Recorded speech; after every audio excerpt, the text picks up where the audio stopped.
Hello everyone, welcome back to my YouTube channel. हम Indian polity पढ़ रहे थे और उसमें हमारा टॉपिक चल रहा था एग्जीक्यूटिव, कार्यपालिका। कार्यपालिका में एक महत्वपूर्ण चैप्टर राष्ट्रपति का जो था वो हम कल की क्लास में कंप्लीट कर चुके हैं, आर्टिकल 52 से 62 तक। आगे हम पढ़ेंगे आज की क्लास में आर्टिकल 63 से स्टार्ट करके वाइस प्रेसिडेंट को। तो वाइस प्रेसिडेंट भारत के उपराष्ट्रपति के बारे में हम आज की क्लास में पढ़ने वाले हैं। उपराष्ट्रपति की बात करें तो सबसे पहले उपराष्ट्रपति का पद हमने कहाँ से लिया है?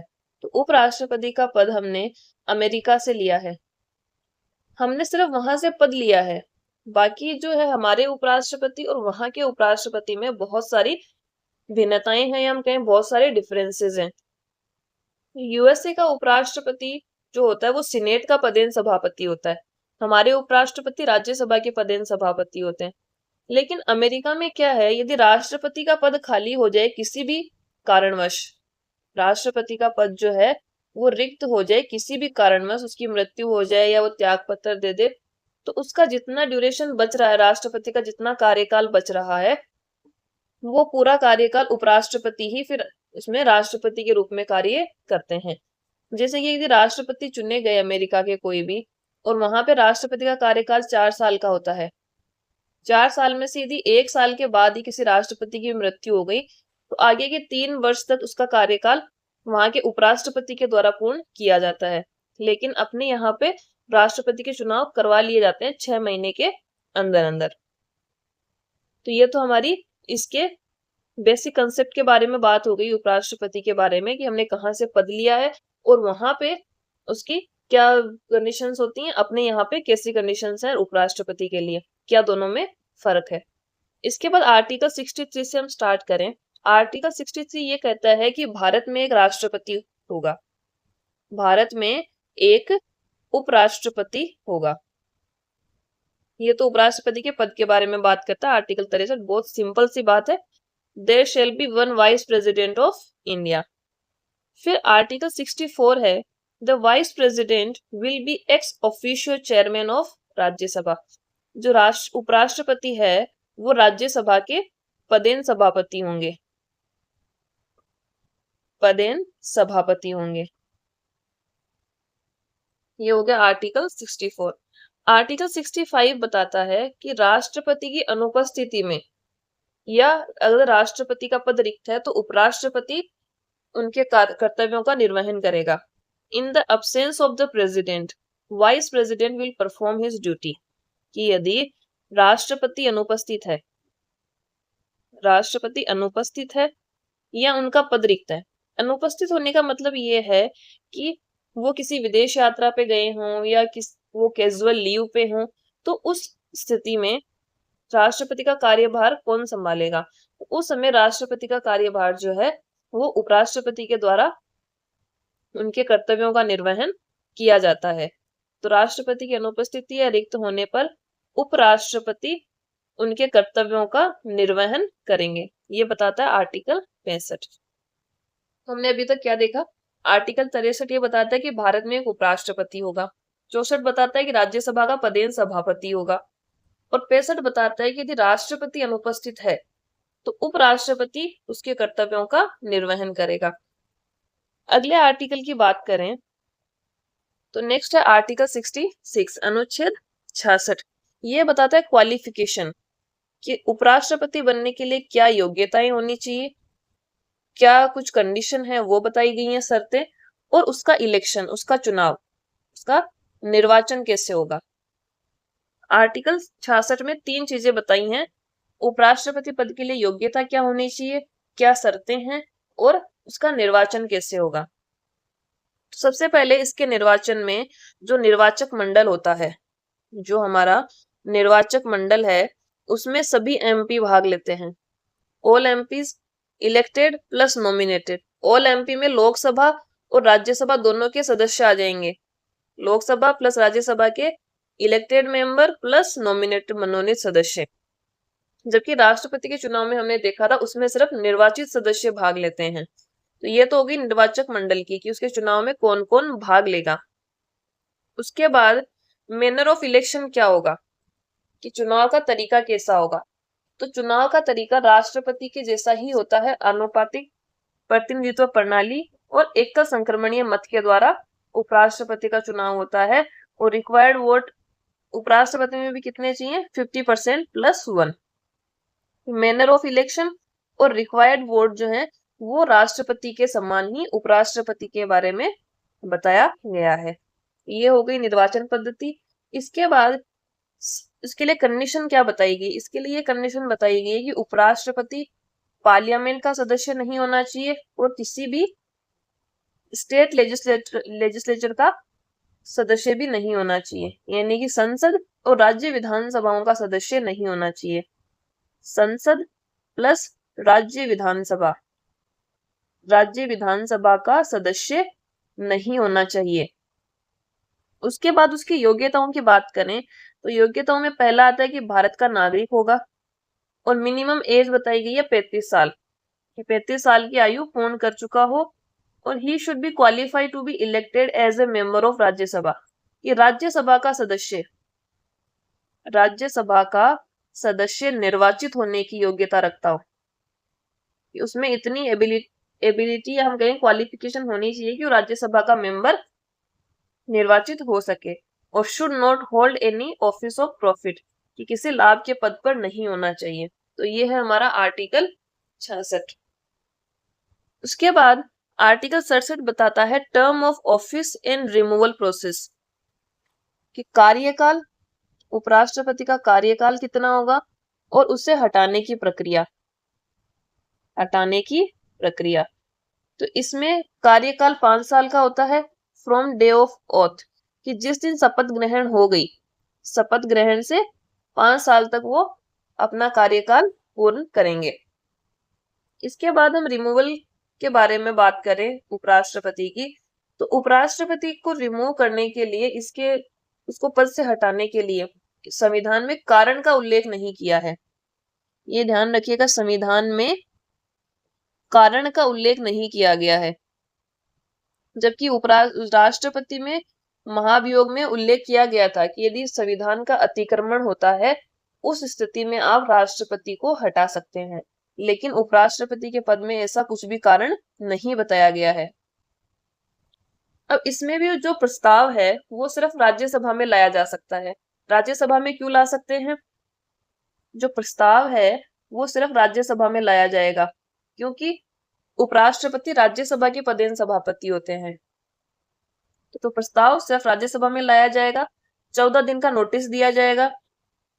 14 दिन का नोटिस देने के बाद राज्यसभा में इस पर चर्चा होगी, इस पर डिस्कशन होगा और डिस्कशन होने के बाद ये जो प्रस्ताव है वो प्रभावी बहुमत से पास किया जाता है। प्रभावी बहुमत से। अब प्रभावी बहुमत क्या होता है? प्रभावी बहुमत है कि तत्कालीन सदस्यों का बहुमत, कि राज्यसभा के जितने कुल सदस्य हैं और उनमें से यदि कोई रिक्त पद है तो उनको हटा देंगे तो वो तत्कालीन सदस्य हो जाएंगे। जैसे कि हमारे राज्यसभा में कुल पद है 250 और हम ये मान लेते हैं कि जब ऐसा प्रस्ताव लाया गया उस समय 4 पद रिक्त थे, तो 4 पद रिक्त हो जाएंगे तो तत्कालीन सदस्य हो जाएंगे 246। तो इस प्रस्ताव को पास करने के लिए 246 सदस्यों का बहुमत होना चाहिए, यानी कि 246 डिवाइड बाई 2 + 1। तो अगर इतने लोग इस पर साइन कर देते हैं तो ये प्रस्ताव पास माना जाएगा। तो ये होता है प्रभावी बहुमत, इफेक्टिव मेजोरिटी। अब राज्यसभा से पास हो गया, उसके बाद वो प्रस्ताव जाएगा लोकसभा में, लेकिन लोकसभा में सिर्फ साधारण बहुमत से ही इसको पास कर दिया जाता है। साधारण बहुमत होता है हमारा, सिंपल मेजोरिटी होती है कि कितने उपस्थित सदस्य हैं, उपस्थित सदस्य बटा 2 + 1, कि जब प्रस्ताव रखा गया उस समय सदन में कितने लोग उपस्थित हैं उनमें 2 का भाग देके +1, यदि इतने लोग प्रस्ताव पर साइन कर देते हैं तो वो रेजोल्यूशन पास माना जाएगा। अब जब ये प्रक्रिया चल रही है उसके दौरान उपराष्ट्रपति जो पीठासीन अधिकारी नहीं होते हैं, लेकिन वो सदन की कार्यवाही में भाग ले सकते हैं। तो ये वाला पॉइंट है, यदि प्रस्ताव जो है वो उसमें चल रहा है राज्यसभा में, उस पर चर्चा हो रही है, उस समय उपराष्ट्रपति पीठासीन अधिकारी नहीं होंगे और वो सदन की कार्यवाही में भाग ले सकते हैं। तो ये हो गया उनको हटाने का प्रोसीजर। उसके बाद आर्टिकल 68 है हमारा, time of holding election to fill vacancy, कि यदि उपराष्ट्रपति का पद रिक्त है तो उसको कैसे भरा जाएगा, उसकी बात करता है। टाइम के बारे में बताया गया कितने टाइम में उसको भरा जाना चाहिए।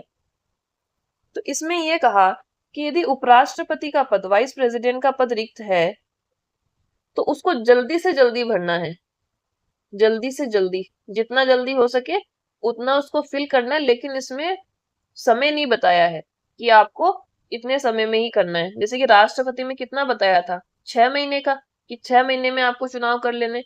लेकिन इसमें टाइम की बाउंडेशन नहीं बताई गई है, सिर्फ इतना कहा है कि आपको यथाशीघ्र जितना जल्दी हो सके उतना चुनाव करवा लो। और उपराष्ट्रपति का कार्यकाल, जो उपराष्ट्रपति वर्तमान में कार्यकाल में है, उनका कार्यकाल पूरा होने से पहले अगले उपराष्ट्रपति का चुनाव कर लेना चाहिए। ये आर्टिकल 68 में बहुत से सिंपल से 2 पॉइंट बताए हैं कि यदि पद रिक्त है तो जल्दी से जल्दी चुनाव करवा लेना चाहिए, और उपराष्ट्रपति का कार्यकाल पूर्ण होने से पहले अगले उपराष्ट्रपति का चुनाव कर लेना चाहिए। ये बताता है आर्टिकल 68। और आर्टिकल 69 बताता है ओथ ऑफ द प्रेसिडेंट, उपराष्ट्रपति की शपथ। उपराष्ट्रपति को शपथ दिलाता है राष्ट्रपति, और राष्ट्रपति को कौन दिलाता है शपथ? CJI, chief justice of India. तो ये हो गया आर्टिकल 69। इसके बाद आर्टिकल 70 की हम बात करें। आर्टिकल 70 बताता है in other contingency situation discharge of president function, कि कोई ऐसी आकस्मिक स्थिति है तो उसमें राष्ट्रपति के कर्तव्यों का निर्वहन कौन करेगा। आकस्मिक स्थितियों में राष्ट्रपति के पद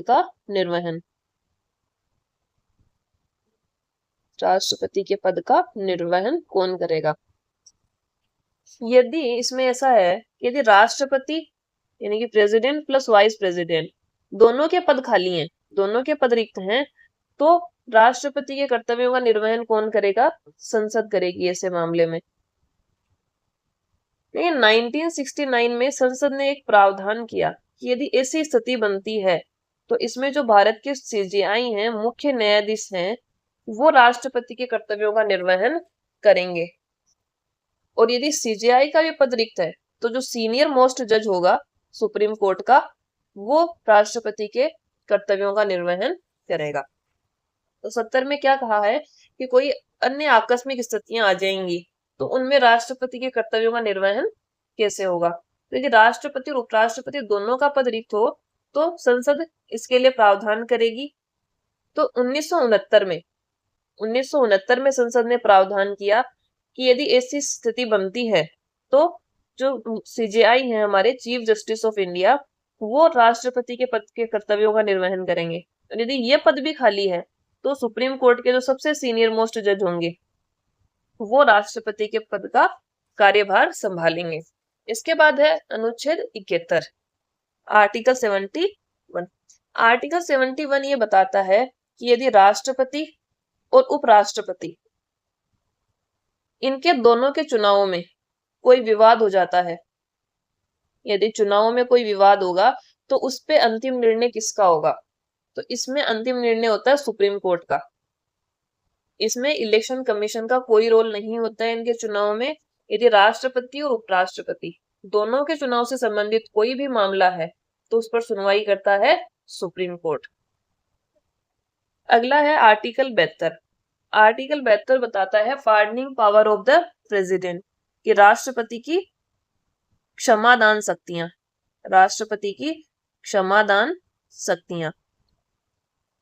अब राष्ट्रपति को क्षमा करने की शक्ति दी गई है तो राष्ट्रपति को किन किन संबंधों में क्षमादान की शक्तियां हैं। तो राष्ट्रपति है, एक तो यदि किसी ने संघीय कानून का उल्लंघन किया हो, कि हमारा संघ का यानी कि सेंटर का जो कानून है उसका किसी ने उल्लंघन किया हो और उस पर किसी को सजा मिली है, तो उस पर राष्ट्रपति क्षमा कर सकता है। दूसरा है कि किसी को, जो सैन्य न्यायालय होते हैं उनमें किसी को दंड दिया गया है तो उसमें राष्ट्रपति क्षमा कर सकता है कोर्ट मार्शल में। और तीसरा होता है मृत्युदंड के मामले में। तो ये 3 मामलों में राष्ट्रपति के पास क्षमादान की शक्तियां हैं। For the crime concern with the subject of union list, punishment by the court martial, all cases of the capital punishment यानी कि डेथ सेंटेंस। इन 3 मामलों में राष्ट्रपति को क्षमादान की शक्तियां दी गई हैं। अब ये क्षमादान की शक्तियां कौन कौन सी हैं उनकी हम बात कर लेते हैं। तो types of pardoning power of president. सबसे पहली है पार्डन, क्षमा। इसमें क्या होता है क्षमा, तो क्षमा में क्या करते हैं कि पूरी तरह से क्षमा कर दिया जाता है कि उस पर जितने भी एलिगेशन लगे हैं, जितने भी चार्ज लगे हैं, जो भी उसको सजा मिली है उसको पूरी तरह से समाप्त कर दिया जाएगा, उसको पूर्णतः क्षमा कर दिया जाता है। इसमें क्या होगा कि व्यक्ति जो है वो अपराध से पूर्व की स्थिति में आ जाता है। अगर पार्डन के तहत किसी को क्षमा किया गया है तो उसका ये हो जाएगा कि उस व्यक्ति ने कभी कोई अपराध किया ही नहीं है। इसका मतलब ये समझ सकते हैं अपन कि उसने कोई भी अपराध किया ही नहीं, उसको कभी सजा हुई नहीं। इसका मतलब सीधा सा ये है कि उसको पूरी तरह से क्षमा कर दिया। दूसरा है कम्यूट। कम्यूट होता है लघुकरण। लघुकरण, अब इनके नाम से कंफ्यूज नहीं होना है। लघुकरण नाम से क्या लग रहा है कि जो इसको पनिशमेंट मिली है उसको कम कर दिया होगा। लघु का मतलब छोटा, यानी कि उसकी जो सजा थी उसको कम कर दिया होगा। लेकिन इसमें ऐसा नहीं है। इसमें क्या होता है कि सजा की प्रकृति चेंज कर देते हैं। इसमें क्या करते हैं, सजा की प्रकृति चेंज कर दी जाती है। Under this the nature of punishment is changed. जैसे कि यदि किसी को मृत्युदंड की सजा हुई, किसी को मृत्युदंड की सजा दी, उसको 10 साल की सजा में चेंज कर दिया कि उसको सिर्फ 10 साल की जेल उसको काटनी है और उसका मृत्युदंड माफ कर दिया जाता है। तो इसमें क्या हुआ, सजा की प्रकृति चेंज कर दी है। तीसरा है रेमिशन। इसका मतलब है परिहार। परिहार, परिहार में क्या होता है कि इसमें सजा की अवधि को कम करते हैं। सजा की अवधि को कम कर दिया जाता है। कम कर दिया जाता है। जैसे किसी को 10 साल की सजा हुई, 10 साल से घटाकर 5 साल की कर दी, तो ये क्या हो जाएगा, रेमिशन, परिहार। चौथा है रेस्पाइट, विराम। अब ये भी नाम ऐसा रखा है इन्होंने। विराम से क्या लगता है, किसी को स्टॉप कर दिया हो, किसी भी चीज पे विराम लगा दिया हो। लेकिन इसमें क्या है कि इसमें एक तो सजा की प्रकृति भी चेंज की जाती है, प्लस सजा की अवधि भी कम की जाती है। इसमें दोनों किया जाता है, यानी कि कम्यूट प्लस रेमिशन, लघुकरण प्लस परिहार। लेकिन ये किसी स्पेशल केस में ही किया जाता है। जैसे कि कोई दिव्यांग व्यक्ति है, कोई दिव्यांग व्यक्ति हो, गर्भवती महिला हो, तो इन सब मामलों में ऐसी क्षमा प्रदान की जाती है। तो ये हो गई हमारी रेस्पाइट। लास्ट है रेप्राइव। इसका मतलब है प्रविलंब।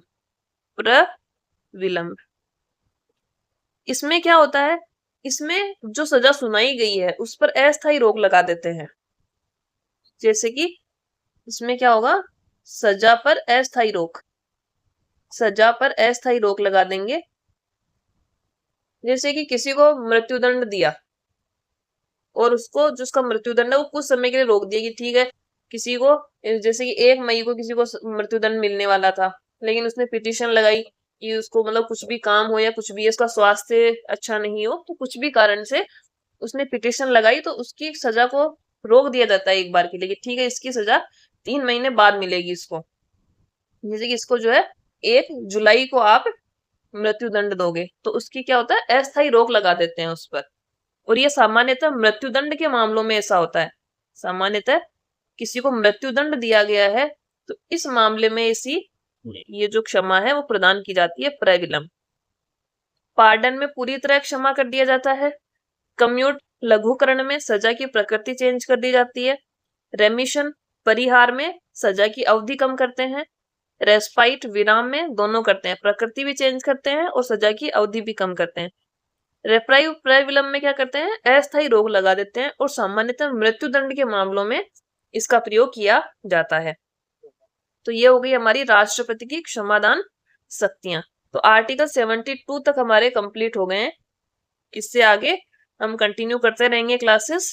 तो पॉलिटी को बहुत डीपली समझने के लिए हमसे जुड़े रहें और इसको अच्छे से पढ़ना और रिवाइज करना। मिलते हैं कल, तब तक के लिए धन्यवाद और वीडियो को लाइक, शेयर एंड सब्सक्राइब ज़रूर कर देना।